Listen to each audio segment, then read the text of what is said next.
Everybody, hi everybody. We are railfanning at the Tehachapi Depot today, and there's a train coming.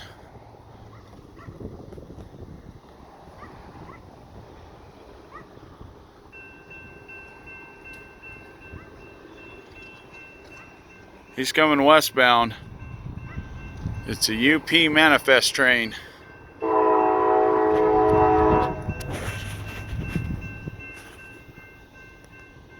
That's the Green Street Railroad crossing right there in front of us.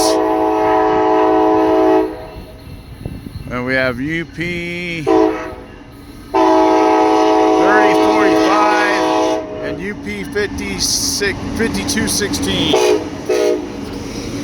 Oh, gave us a little horn show.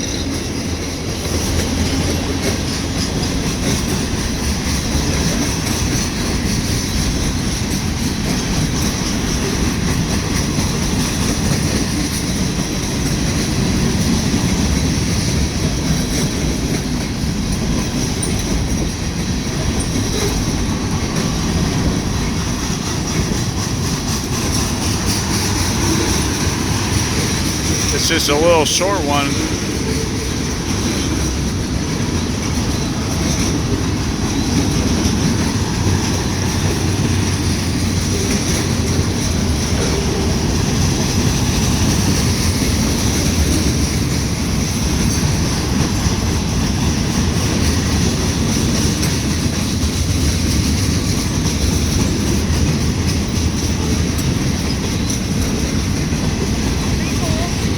Yeah, it's awesome. You can literally feel the shaking of the ground here a little bit. It's not too bad, but it's enough to where you can feel it.